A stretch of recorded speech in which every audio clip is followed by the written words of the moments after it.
drowning. The feeling just isn't pleasant. It's not fun. Unfortunately, in our modern society and in our modern world, it's all too easy to feel like you're drowning. I mean, everywhere you look, everywhere you go, there's always something, right? Every day, there's something. No matter what you do in life or what you achieve or what you have, there is always something.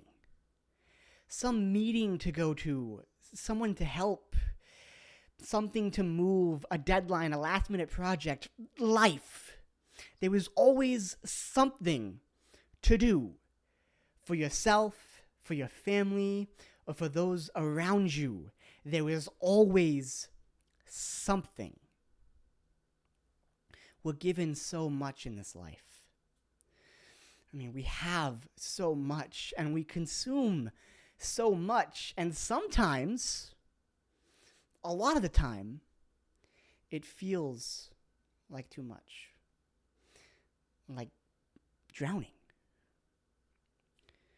Society would tell you that this is a very normal thing, and that there's no cure for feeling this way, for feeling like it's all too much. Some might tell you that you have too much on your plate and that you need to slow down and, look at your life. And others might tell you that you need to work on yourself really hard and that you need to try to eliminate stress and anxiety from your life. And these are all good options.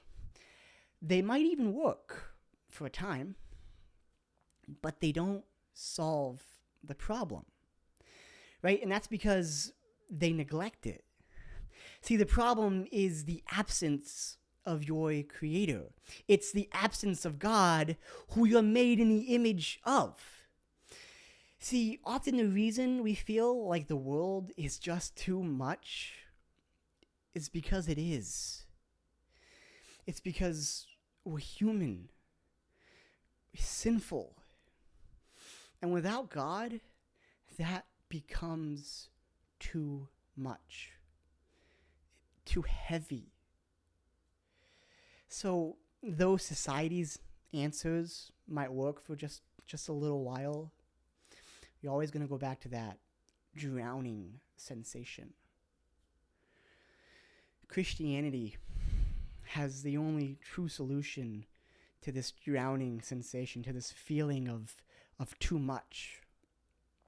Right? And that's because the solution to this feeling is God. Specifically, spending time with God. Because it's through our relationship with God, through our spending time with the Creator, with our Creator, that the burden of life and the heaviness of it all becomes all the more lighter. It becomes less overwhelming. And it feels a lot less like drowning. And a lot more like purpose. So what do? Do we just become Christian and then go on with life? Do we say, oh, I'm already Christian and I still feel this way, so I'm just going to go on and hope for the best. I'm going to go on and hope it gets better. No. Absolutely not. As I'm sure you'll find out if you don't already know, that doesn't work. It doesn't work. Going to church on Sunday and saying you're Christian or hoping everything just gets better doesn't work. That's the problem. See, the problem with many of you is you don't see Christianity for what it truly is.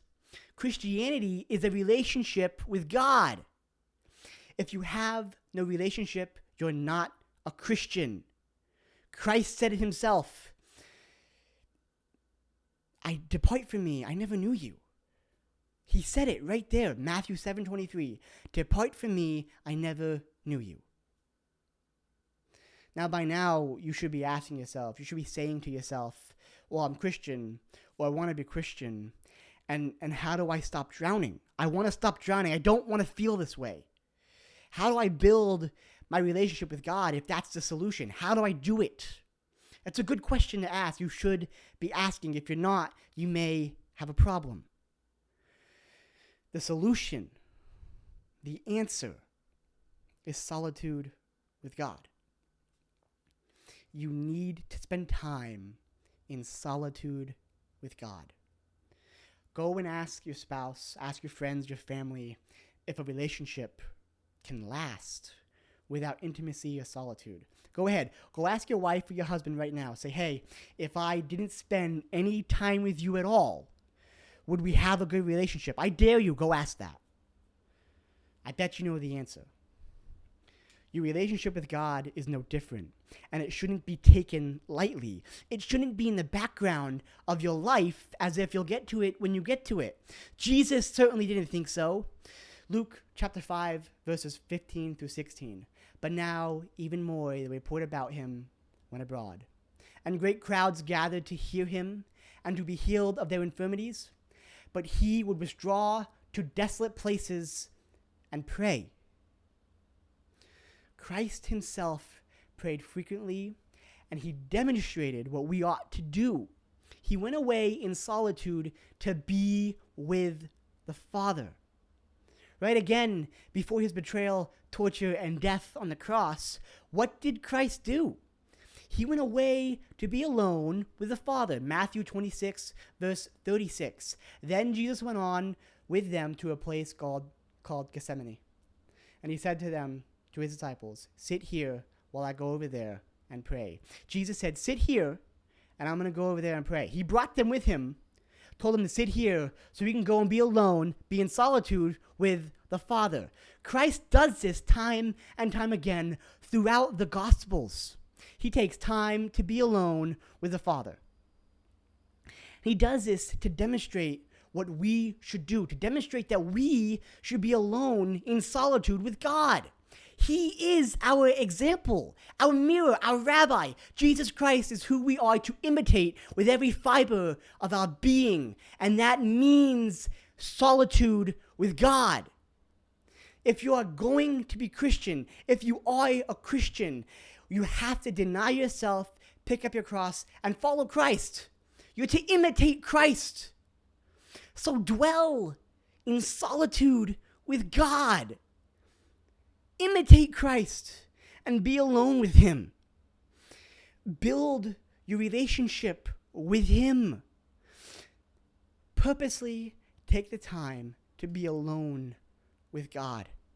Go off by yourself to pray and to meditate on his word and to just enjoy the presence of your Creator.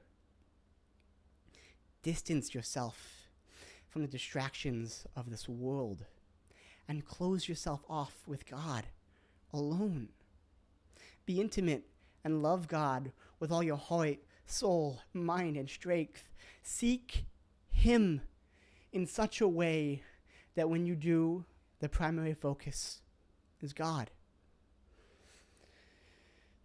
Look, I know that we all have this list of priorities in our life. We all have this list of things we have to do. You know, there's only so many hours in a day. But I want you to understand that I'm not telling you to put God on the top of this list. Don't hear that. That's not what I'm saying. I'm telling you to put God above that list, above everything else. Brothers and sisters, seek the Lord with all of your heart. Let go and fall into his strength, his mercy, his grace, and his love, and do so in solitude with him. Be bold and be Christ-like. God bless.